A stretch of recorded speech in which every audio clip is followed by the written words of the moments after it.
And we're live. Hello, all.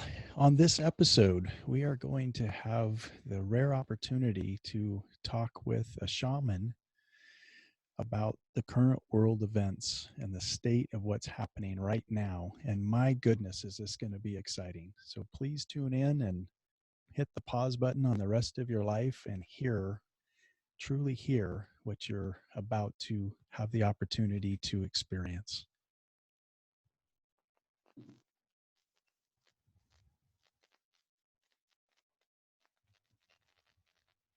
Hello, everybody, and welcome to another Adventures in Truth podcast.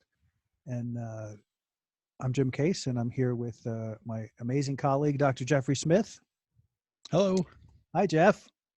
Another amazing adventure in truth happening here. And once again, we are fortunate to have the amazing Paul Diamond with us as Jeff alluded to, talk about what's happening in the world today and how can we hold all this stuff and approach it uh, from a perspective of truth as opposed to a perspective of fear.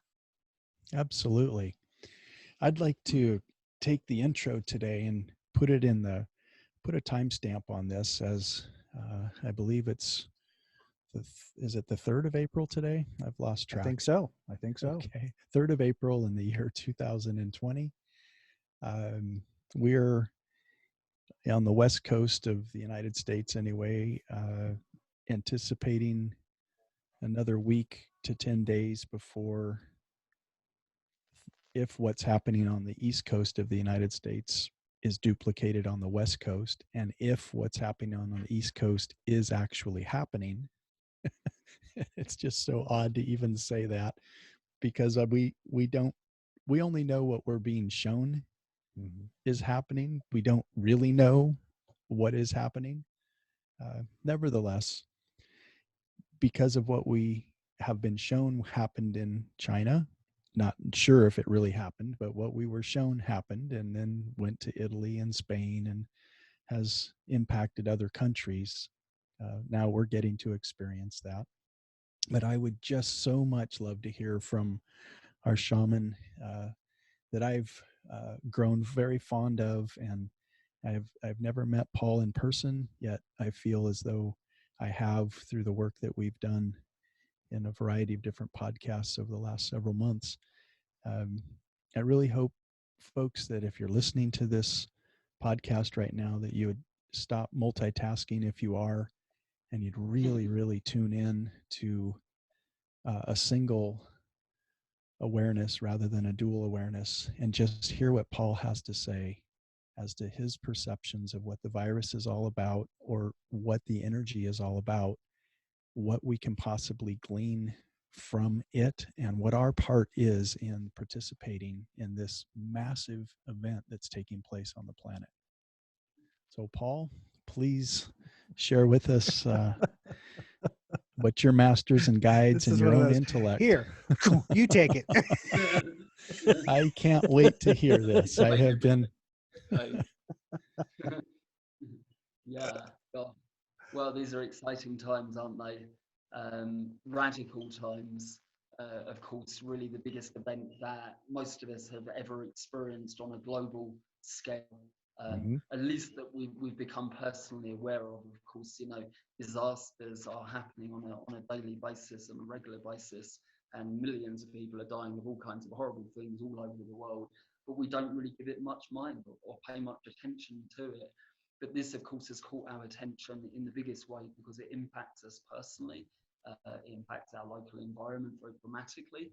And of course, it impacts our personal lives dramatically. So we take it somewhat more seriously than the more obvious deaths, etc., that are occurring all the time, which is a shame. Of course, it's a shame that it takes something so horrible and awful to kick us into some semblance of compassion, or at least to give some mind to others in this space. So I think it's a very, very extraordinary thing, and I think on some levels, it's a necessary thing. I think we've driven ourselves into a very, very deep hole as a Mhm. species. We really didn't really know how we were going to get out of it. It was going to take something very, very dramatic to bring about a radical shift in human activity.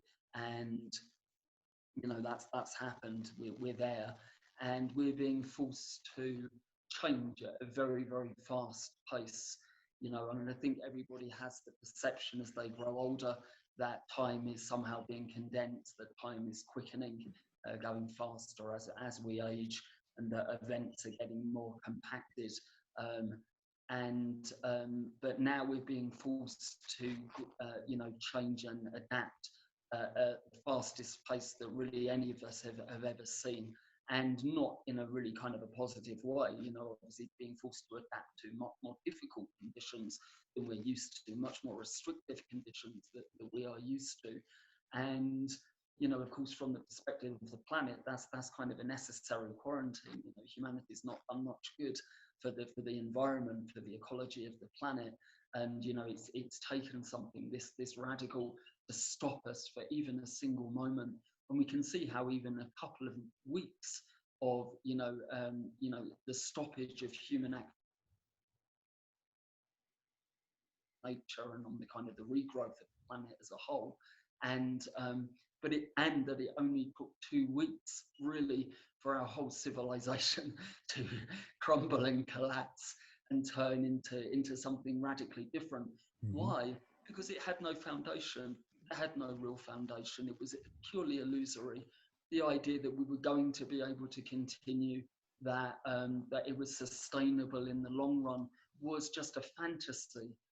Fantasy really of the people who were making the most money, who wanted it to continue in order to satiate themselves financially, at the expense of others. But it wasn't built on anything real.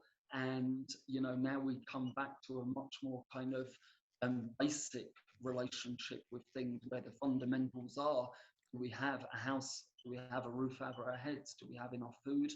Are we going to be able to support ourselves, our family, during this time and afterwards? It becomes very, very base in some ways. And that's really necessary. Turning around of our minds, a turning around of our awareness, to really begin to be with ourselves, constantly distracted by work and by television and by internet and by everything for so long. Now we're being forced to at least spend a certain amount of time just being with ourselves. And for most people, of course, that's a very uncomfortable situation. We're not used to that. We don't really like it. And we tend to, push that energy outwards as much as possible, that inherent discomfort that we feel internally. But it's become harder and harder to do so as we become more and more restricted in our movement. So it's pretty much a kind of a forced retreat, a forced ceremony, a necessary calming down of our activity, and a lessening of our kind of spatial relationships, to the point where we're really only able to be with ourselves, perhaps with a partner, perhaps with our family, and to really have to engage in a way that possibly we've not done before. So, despite the horror, despite the awfulness and the deaths and disease itself, such as it is, I feel that there are so many positive kind of aspects to this that are, strictly necessary for us as a species.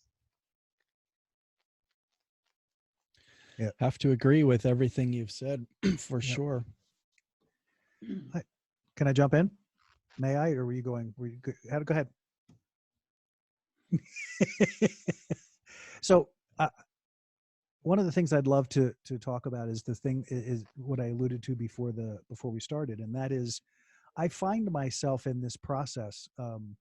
All the things that you said, Paul, just so right on, because it's, to me, this time has been really special, and it continues to be kind of magical because of the time that we have to focus on daily practice, focus on those things that we can do to expand our energy, to open our consciousness, to all of that, find peace within ourselves, learn quiet, all of that wonderful things. But I find myself, as I surreptitiously sort of sneak in to kind of take a peek at the news here and see what's happening for a minute and go over there, and I realized the other day that what I'm doing is hoping, and my hope is that this doesn't end yet. My hope is that it goes far enough for the crash to actually happen. Like, and I don't know if that sounds really weird, but it's well, one side of the larger part of me is obviously completely dialed into, my God, that I get to be alive at this time on the planet to experience this kind of transformation and expansion. And please, God, let it go long enough that the systems actually break down.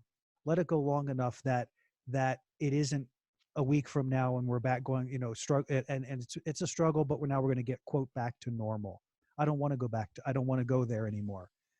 I've spent the last year in my own consciousness work being dismayed by, how is it possible that we can continue to act this way and do this and be this way, and destroy things and destroy people and make shit up and lie and just fabricate whatever, and nobody's stopping and saying, this is not okay. Nobody's stopping and saying, no, this is not what we're here for.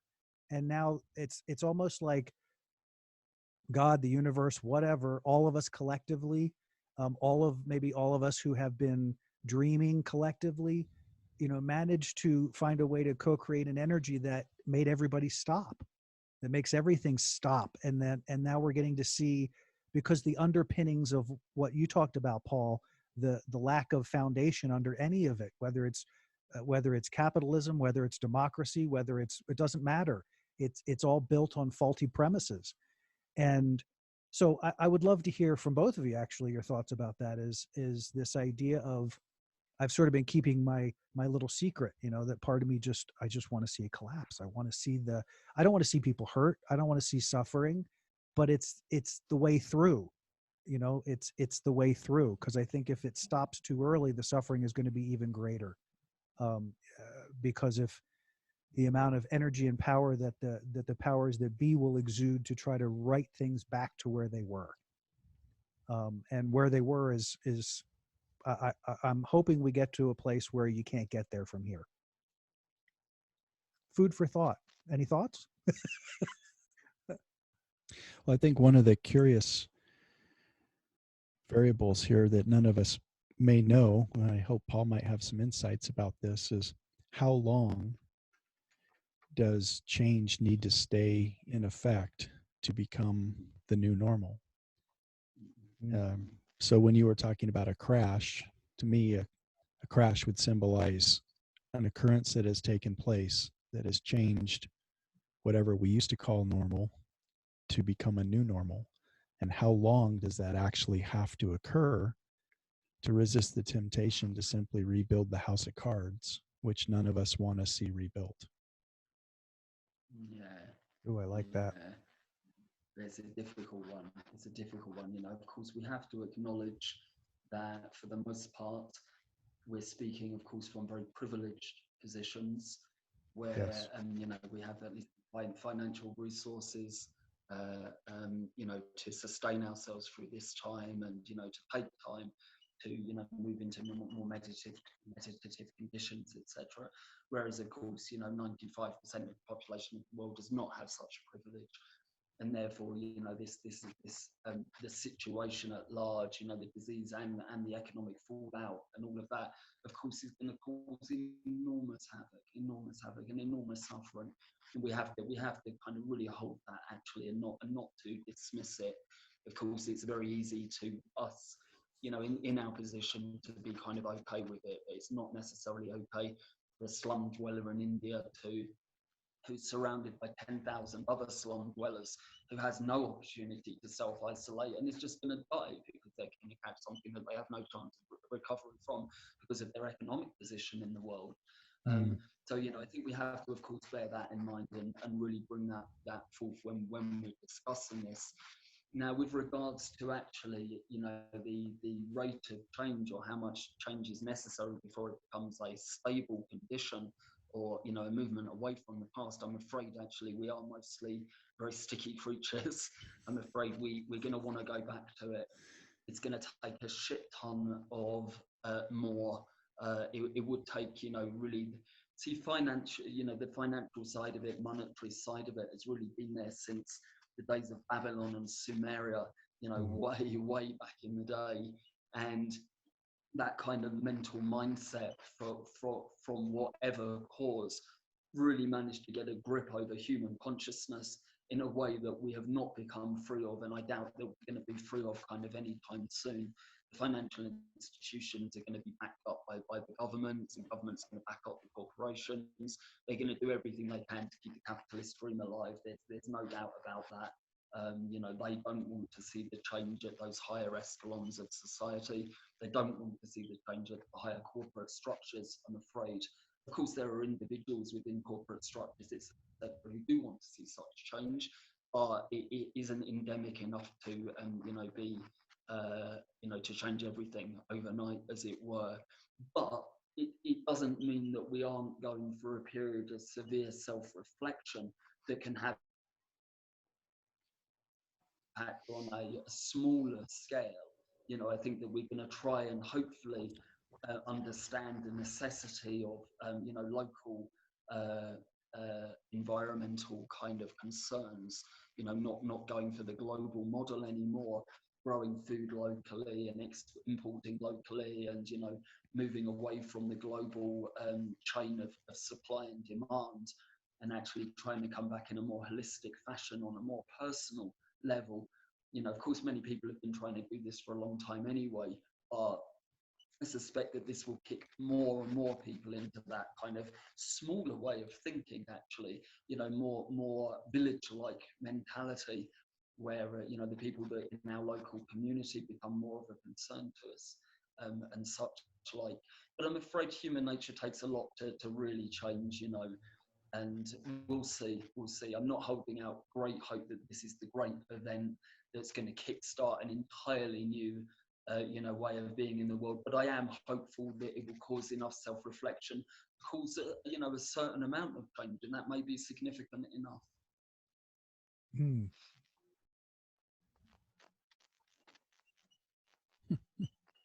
Interesting. I was struck particularly about, and I'd like to spend a few minutes on this idea of from the place of privilege. Never, it's so funny. That thought never occurred to me. I guess I don't think that way normally, but the reality is, it's a reality in my world. I mean, I'm not swimming in money. I'm not, set for life, but I'm okay. And that comes from a certain amount of privilege that I have, I guess. I'm not sure related to what, but I still understand the concept of it. I'm not sure though what that means in terms of how to, other than bringing forth more compassion, other than bringing forth more love. What does that understanding create in the balance? If we think in terms of creating your own reality, or we're all here on a journey, and that journey is singular and plural. So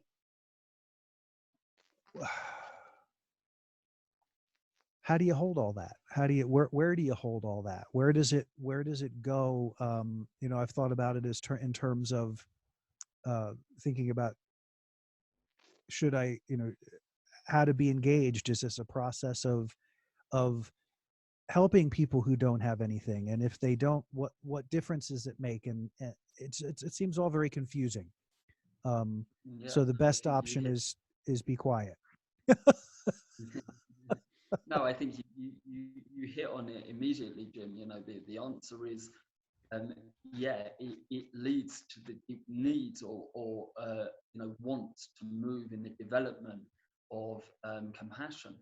That's what it wants. In being reminded in this way of the position that we hold, comparatively speaking, this is what wants to arise, and it wants to arise in such a deep way that it transforms us and our relationship, from this point onwards, to recognize, and it may not be that we need to give a huge amount of money to charity. It may not be that we need to go to India and feed beggars on the street. You know, it needs for human beings and for the human condition in a way that actually kind of breaks our heart. You know, we want it to break our heart open, not in a way that kind of destabilizes us, but in a way where we are affected once again. You know, we've become so unaffected and disconnected, and you know, we've had such frightening, awful, and horrible news shoved down our throats year after year, you know, day after day, week after week, month after month, year after year, that we've become immune to it. You know, when we see pictures of starving children now on the news, I'm afraid it doesn't impact us, and we need it to. We need to feel that again, not because we want to feel overwhelmed by the impossibility of the magnitude of the problems on the planet, but because that gives us the impetus to you know, make a change, to do something. You know, even if it's just on a small level. And this is what the universe and reality as a whole is asking of us constantly, is to become wise, compassionate, loving, caring beings. You know, it's there inherently. You know, we see it in the generosity of small children willing to give away whatever it is that they have out of love, you know, coming up and giving you a hug out of nothing but love. You know, it's there inherently. Beneficent activity of humanity is there, you know, naturally when we're put in difficult positions. For the most part, actually, we don't move towards more selfish activity. We move more towards compassionate, beneficent activity. So to really cultivate this and allow it to, you know, become our predominant sort of mindset, as it were, I think that's what's being called of us. Fantastic. I love that. So we're talking about compassion, and we're going to carry that over right after the break. But we're going to take a quick break here, and we will be right back. Okay. So hi again. So I'm Paul Diamond, and I own and run Tantraya Center in Pisac, Peru. We're a retreat center and a school of magic. We're a school of meditation, a school of combining all of these activities together in a transforming. So we've just got a whole bunch of new programs up on Patreon. If you'd like to go to patreon.com/Tantraya, you'll find a whole bunch of stuff up there, and we're going to be putting stuff up week by week, working on different energetic practices, different magical practices, different meditation practices together, moving step by step through a methodological approach to freedom, to liberation, to transformation. And I'm offering counseling and coaching services, healing and practice guidance sessions. And you can find that again on our website and on our Facebook page, Tantraya, and tantraya.com@gmail.com. Thanks.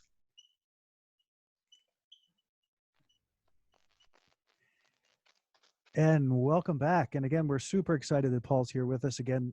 Check him out. Check out his website, www.tantraya.com. And check out, there's a Tantraya. What's that? Tantrayacenter.com, I think, at Gmail. Okay, tantrayacenter.com. But you'll find him. He's in there in Peru and going to have a lot of really powerful and wonderful offerings. And he's also currently doing, has been doing since this started on Fridays at 1 o'clock Eastern time, doing a Facebook Live where you can have a chance to meet him and talk and ask questions. And he's also doing some stuff there too. So looking forward to more and more of that. So back to our conversation about compassion. Jeff, it looked like you were ready to jump in just before the break. Did you have something? I do. There? I was contemplating some of the same things you were with regard to Paul's helping us be aware of this privilege, this perception of what's happening from a place of more privilege than others on the planet. I was wondering if you could tell us what's going on in Peru, how people in Peru are processing and experiencing the virus. Gosh. Well, actually, of course, we don't have so many cases of the virus itself here at the moment, but they've taken very, very draconian measures with us, with the population. The latest is that men are allowed out shopping for a few hours on a Monday, a Wednesday, and a Friday. Women are allowed out on a Tuesday, a Thursday, and a Saturday. Nobody is allowed out on a Sunday. And, you know, things are very, very restrictive in that way. Very, very vulnerable population. I think they need to take some quite extreme measures. Actually, I think if the virus does hit the Sacred Valley just outside of Cusco, it's going to be disastrous. They don't have enough medical equipment. They don't have any money. It's a very poor population for the most part. It's a very ignorant population for the most part. They don't really understand what's going on in terms of. Most people are still wandering around in groups, people are wandering around without masks on, all that kind of thing. So there's not much kind of understanding necessarily of what's happening. And so, of course, you know, from that perspective, if these measures aren't taken, I think it could be very, very disastrous for Peru at large, for the Sacred Valley in particular. It's a very condensed population. And yeah, I'm in some sense, I don't, of course, don't want to be quarantined any more than anybody else does, but I'm kind of pleased that they're taking these measures. I hope that it's effective, and I hope they manage to keep it away from the local area, obviously, as it's going to be a disaster here, actually, and tragedy. Paul, I was wondering if you could share with us from really an intense shamanic belief system. Do you see the virus as being part of the garden, of part of Mother Nature, built into the system, that once the population achieves a certain density or a certain level of disdain for the garden, that this is a way that Mother Earth or the planet is able to take care of herself? Interesting, you know, I think we don't need to go that far. I think it's not to suggest that I don't think that that's necessarily happening on a certain level, but I think we just can simply say humanity has moved so far away from the natural order that things like this are inevitable. You know, that we've brought it about, not necessarily that Mother Nature is doing something against us. We've brought this upon ourselves. We've acted incredibly awfully and irresponsibly and without care to such a significant degree that the only thing that can be brought from that is more chaos and more disaster. So I would say we've brought it upon ourselves. We don't need to think about it as any kind of divine retribution or judgment or activity, even of Mother Gaia, Mother Nature, you know, acting against us. No, we did this. It was our fault. I you know, that really struck me, Paul, that when you said we've gotten so far away from our nature, and isn't it interesting that the vehicle that is creating this change is not natural? It's supposedly, you know, allegedly, you know, it's some guy ate a bat in China, and now it crossed from animals to people. There's a certain flow of the logic that I have a hard time with, but that how it suddenly all became about being able to get people. But beside that point is just the I just think it's extraordinary that it reflects the level of how far away from natural order we've moved, and that yes, this is a creation of being out of the natural order. You create unnatural things, and so here we are, all of us, privileged or not. You know, we all get to walk this path together and find a way back to some form of order, some form of natural order. And it's remarkable to see some of the things that we're seeing with regard to the animal kingdom and the plant kingdom, and the way the earth is taking care of itself and nurturing itself during this time of isolation. And take the cue, you know, take the cue, everybody. When you can see a picture in a week of the canals of Venice running absolutely clear, and you can see the bottom of the canal, that's an extraordinary, magical, incredible thing that just happened. And if it can happen at that level and at that scale, imagine what it can do for us each individually, if we allow that process to happen. But if we stay in that unnatural state and continue to fight against it, that's I think the point where you get to jettison off the planet. I think that's the point where you got to make a choice. Am I staying or am I going? Because there has to be some form of natural order for things to maintain balance. And if they don't, then we're going to create a way to maintain balance. Yeah. You know, Yeah. Yeah. Paul, how far back would we have to go in human history that there was a natural order in the way that humans were living? Yeah, that's a great question, Joe. I think, of course, it's difficult to ascertain a specific date. I think that it happened, in stages, essentially, as we kind of lost our way bit by bit, as it were. We can the movement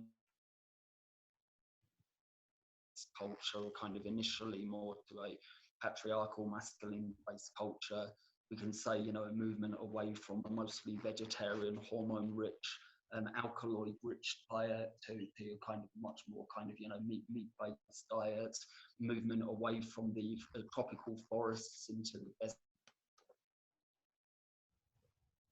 And then onwards, of course, to various inventions that brought about mass change in environmental conditions, electrical systems, telephonic systems, and things of this nature. And then, of course, the Industrial Revolution completely changed our relationship. Before the Industrial Revolution, we can say we were at least living to a certain degree in harmony with the natural cycles, the natural cycles of day and night. We were going to bed at reasonable hours, electric lighting, so we were living much more kind of naturally.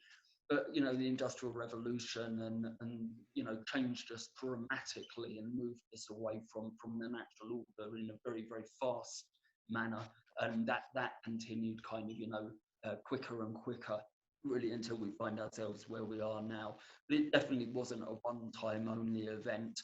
We can perhaps identify various sort of manipulations of human consciousness by various nefarious parties, both human and other, in terms of trying to, get us dumbing us down, or sort of, moving our mind away from a more clear perception of reality to a less clear perception, manipulation of calendrial systems, numerical systems, things of this nature, confusion of historical process and obscuration of true history and things like this.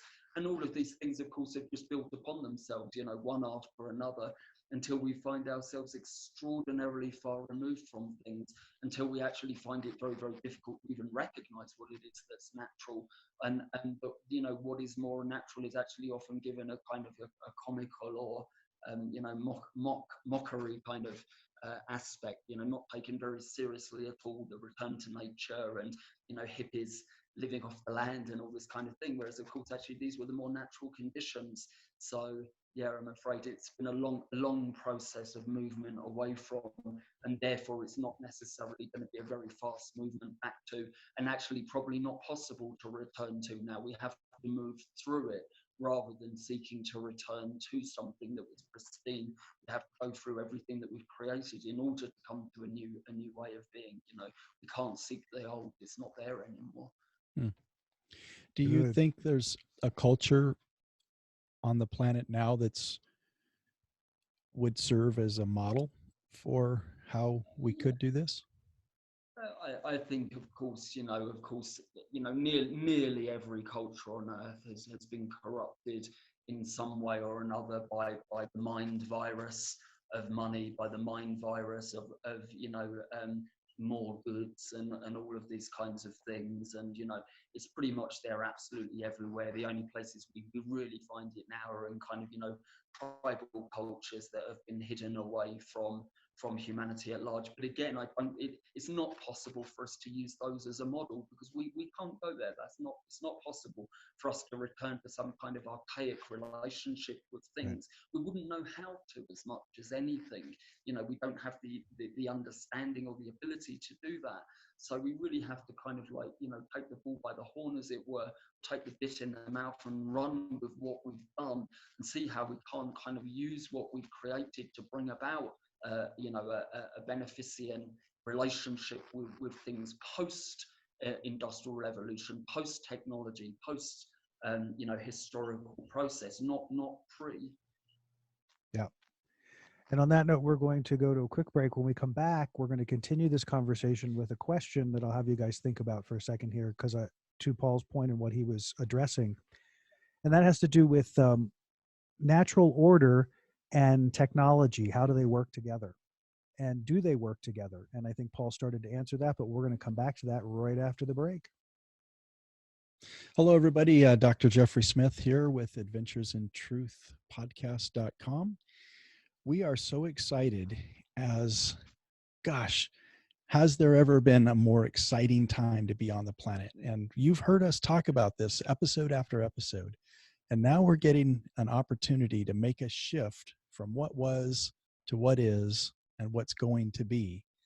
And so we're challenging ourselves to create digital forms of workshops, workbooks, books, and opportunities to communicate with our listeners who are of the same mind, or at least looking in the same direction. We want to be able to offer these in the near future on our various platforms. So please stay tuned to what's coming next. We're excited about what God and Source is giving to us to share with you. Thanks. And we're back. Great conversation we're having today as we're talking about current events and how they all, the implications of it all, and trying to get some understanding, some deeper connection to the evolution of this process. And before we went on the break, we were talking about natural order and how important that is. And I know one of the things that I've struggled with thinking about this, and I know Jeff and I have had a couple conversations, and um, this idea of getting back to, what does that mean, getting back to? If we go back to, are we leaving behind what we've created to this point? And is everything we've created to this point invalid? And I think about that in terms of things like technology. Our technology has far surpassed our ability to solve our problems, even. And so it's kind of interesting, is how do you, where do you find new normal? Where do you find natural balance in line with technology that allows us to do things that it would almost seem irresponsible not to continue to evolve, because in many cases those changes have created a lot of positive impact. Now, have they been used for lots of negative impact? Absolutely. And I'm not disputing that, because when you figure, as we've all been talking about, the different aspects of culture, the government, the financial institutions, the corporations tend to utilize these things in negative form as opposed to positive form. So what happens if we use them in positive forms? How can we evolve out of this process in stride? Meaning, we recognize what's come before, we recognize the ineptness or the impossibility of it going forward, but now we're going to engage it using tools that we have, but finding natural order within that environment. Yeah. Any thoughts on that? Anybody?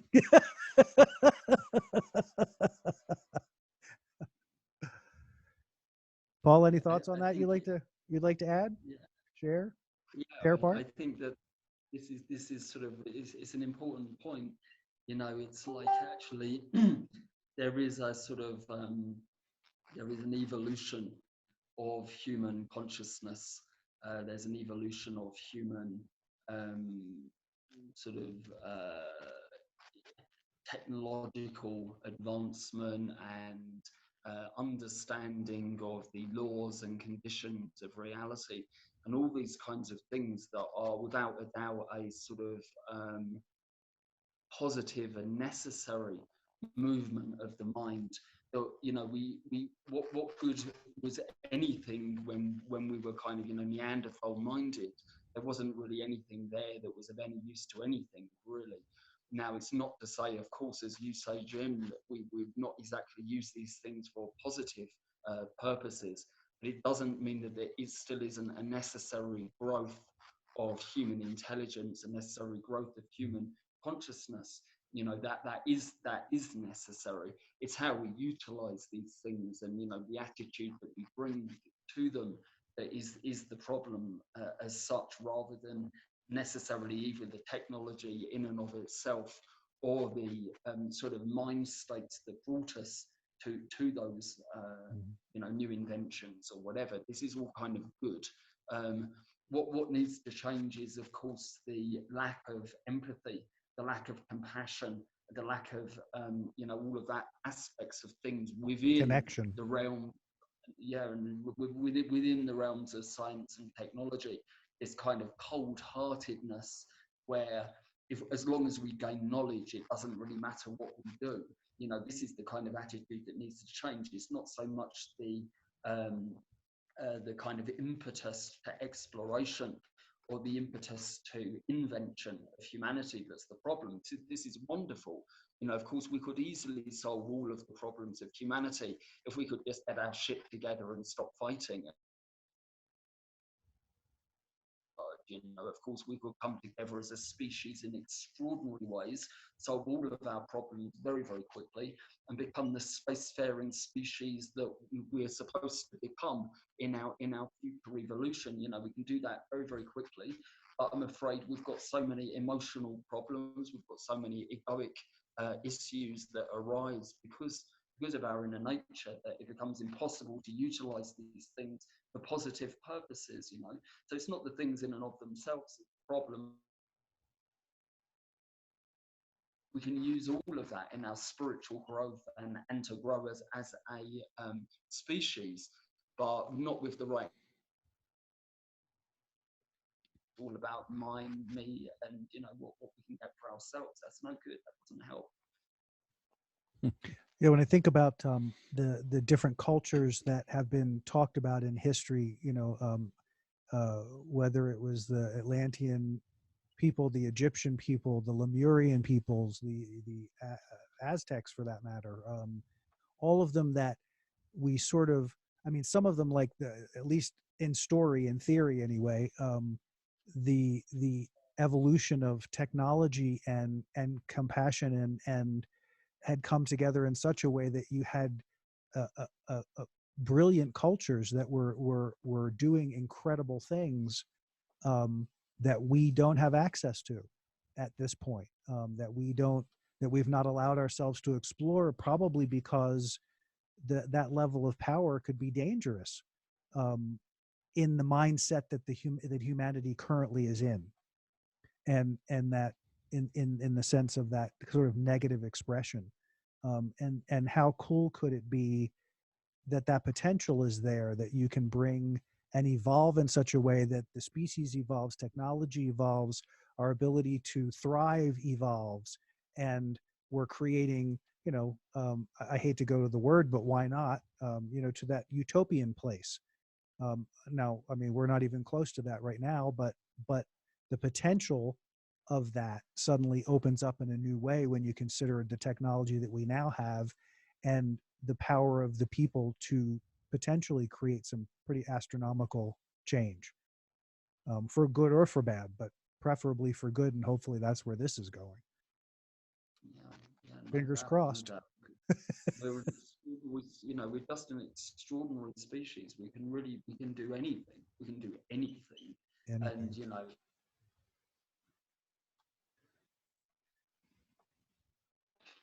you'll have to repeat your last sentence because you froze, Paul. I said we have to get our shit together first, I'm afraid. Well, we needed to hear that too. That was a good one. I found it interesting that the word compassion followed us we've done 2 podcasts today for our listening audience, and the word compassion showed up in our first podcast and it showed up twice in this podcast. I'm wondering if compassion as a concept could be something we use as a litmus test to ask ourselves, is this activity that I'm doing right now what I should be doing? Does it meet the standards of compassion? Is there anything about what I'm doing right now that either supports compassion or violates compassion? For example, work with me for a moment and think about Las Vegas as a concept. It's a place, it's a town, it's an energy, it's a vibration. Is there compassion in Las Vegas? Was Las Vegas built around compassion? in terms of, should I support it by going there and entertaining myself with that energy? Or is that something that the planet would do better without, with regard to, should we be hopeful that it gets turned back on again, or are we better off without it? And I don't know that it has to be black and white, but if we look at the order in which things got shut down when the pandemic started with regard to cruise ships, when you think about a cruise ship, do you think about compassion? Do cruise ships support compassion at all? Again, it doesn't have to be black or white. When we think about bars and restaurants, do you think about compassion? When you think about a cell phone, do you think about compassion with regard to the countries in which families go out and trudge knee deep into mud to extract cobalt from the planet to make the cell phones? Would we actually be able to utilize that word and that concept to help us shape our daily actions with regard to compassion? I just find it fascinating that the word has shown up a couple of times and I'm paying attention to it. And in our discussions of trying to not go back to the past and think that's the solution, or think that we're being cursed, like the virus is here to, curse us, we've done something wrong, we do have to move forward. And how can we do that with compassion as our guide with regard to helping us make decisions about what we involve ourselves with or what we support? I just find it fascinating to use that word as a potential litmus test. What do you guys think? Yeah, I think that's the benchmark. That needs to be the benchmark. It needs to be balanced, though. Of course, it needs to be balanced with the opposite energy or the complementary energy of wisdom. It can't be alone. It can't be alone. Compassion without wisdom is dangerous. Compassion without wisdom is somebody is a heroin addict, and they say, "Oh, I'm in so much pain. Please give me some heroin." Compassion says, "Oh, here you go. Here, have some heroin. Feel better." Wisdom on its own says, I'm not giving you any money. You're going to spend it on drugs. Get yourselves to, some kind of rehabilitation center. Without that sense of kindness, they need to go together. We need the wisdom to, wield compassion intelligently, and we need compassion to temper and to mediate the harsh energy of wisdom. But when those forces are combined, this is the true litmus test by which we can understand, is our activity correct? Are we aligned with truth? Are we aligned with the divine in the appropriate way? This really is the litmus test. It has to be that. It doesn't need to be any theistic model, doesn't need to be any view of God or the devil or any kind of divine judgment or retribution or any of that kind of nonsense that is just fantasy and make-believe, and actually comes down to very, very basic, real things that can be actually experienced, felt, and acted upon in the human arena, which are the litmus test, the benchmark, wisdom plus compassion. Do they cover both ends?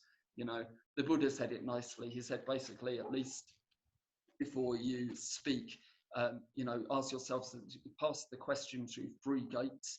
The 3 gates are the questions: is it true? Is it kind? Is it necessary?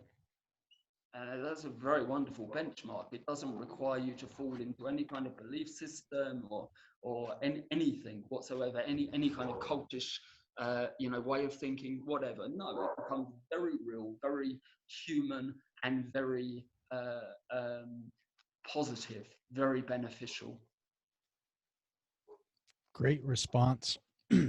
It was absolutely delightful. And for those of you who are listening, you wouldn't have witnessed this the way we witnessed it right now. But to watch that energy move through Paul and the way it lit him up was absolutely breathtaking to watch. Thank you for that, Paul. Thank you for that. Even the dog would support your observation that showed up as well. Wow. We're just taking that in for a moment because I think we hit a very high watermark here with that clarity. That's a piece of truth that I think just resonated through the airwaves and out across everything. That was what was so magical watching you talk, Paul, because the energy just it was just a light of truth bomb that just bam just went all out there. So Yeah. take it in, breathe it in, be with it, sit with it. It's extraordinary stuff, and very much what I know in my heart I want to see evolve out of this process is that we come to that place, that we live from that place. And so I know I can do that now. And how many of you out there can do that now? And, the tipping point is how many of us can step into that and how many of us can walk that energy will create our tipping point. And so let's step into that. Let's really step into that. Yes. I'm I don't having know how much time we have left for our podcast, but I'm hoping whatever time we do have left, we might shape the conversation toward where do we go from here? What do we do at this point, and what's going on, and how we're going to respond? And what a great place to segue to a break. We're going to come back in a minute and we're going to pick up exactly where Jeff just dropped us off so beautifully. Well, folks, we've certainly had a delightful, engaging conversation today with our dear host, Paul Diamond. We'd like to summarize our work so far today with this notion of this fantastical event that's taking place on the planet, um, and all that it encompasses, both the opportunity for significant change as well as the pain, the growing pain that's going to come with it for all of us. If this just came to me, if anyone thinks that you're going to get through this with if anyone, it's not going to happen. I hope you can hear where I'm trying to go with this. This one requires participation from everyone. And for some, it's going to hurt tremendously. For others, not quite as much. But the reason I'm laughing is because this event is forced participation. So where do we go from here? What can we do using wisdom, using truth, using compassion in shaping what we want to see manifest in the next decade?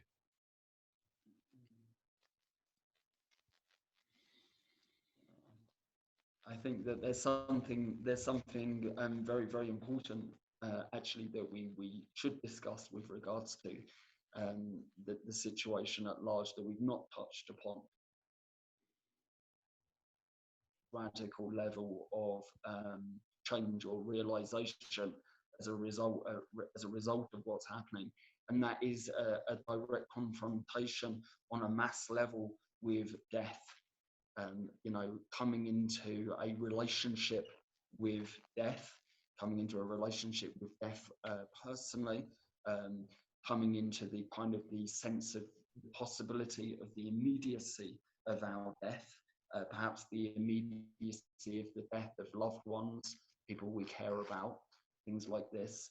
And I think that actually, out of all of the initiatory potential of the moment, that's the one that's going to bring about the most significant change if we really embrace it fully. Now, of course, many people are going to do their best to keep on running away from it, as we've done for so very, very long, to not engage with it and to continue to make it taboo, even in our own minds, because we don't want to accept or acknowledge the finality and inevitability of our own deaths. We're going to try and run away from it, but I think that actually, as it encroaches deeper into our awareness because of the global situation, we are forced en masse to initiate into the mysteries of death, into a very clear awareness of our own death and dying, and perhaps even to try to begin to work with that in a way that can actually have enormous benefit, at the moment of our actual deaths, whenever that may be, because we've engaged it, because we've accepted it, because we've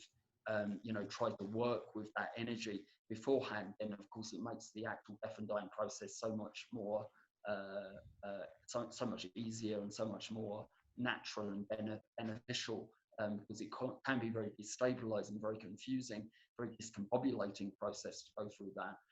But if we've at least attempted to make contact with those energies beforehand, then it makes it much easier for us to move into a death and after death condition and an incarnational cycle with greater clarity and awareness that makes it mean that we can kind of evolve essentially on the kind of evolutionary scale. So this could be the thing that embrace it fully, really accept it fully, really get in touch with it fully, then we can evolve really, really dramatically, I would say. Incredible. And to me that brought everything together too, with the idea of the wisdom and the compassion, is recognizing that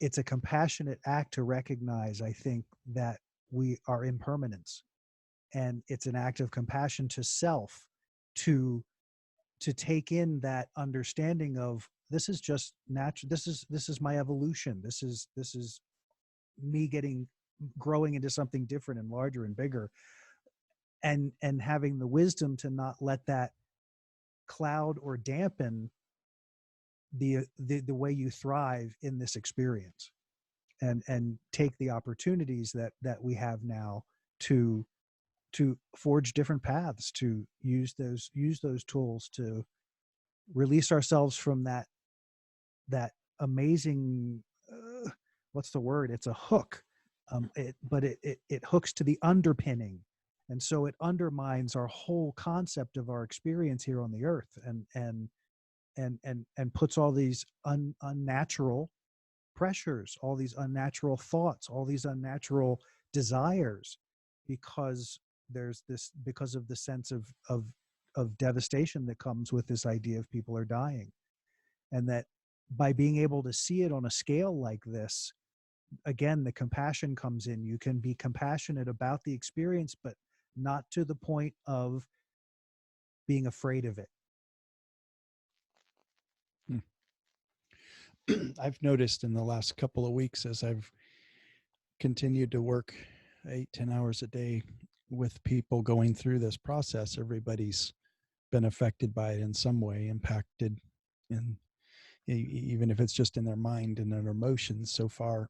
But what I find so fascinating about it is, as our concept of death and whatever that is gets closer to us, as we perceive that it could be in my office, it could be on my hands, it could be in my shoes, it could be in our town, it could be in our community, maybe it's not here yet, but as we perceive it getting closer, I have found that people are paying more attention to their lives, and that now our lives are as compelling as the stupid TV shows that people are watching and the movies that aren't even real, they're just being acted.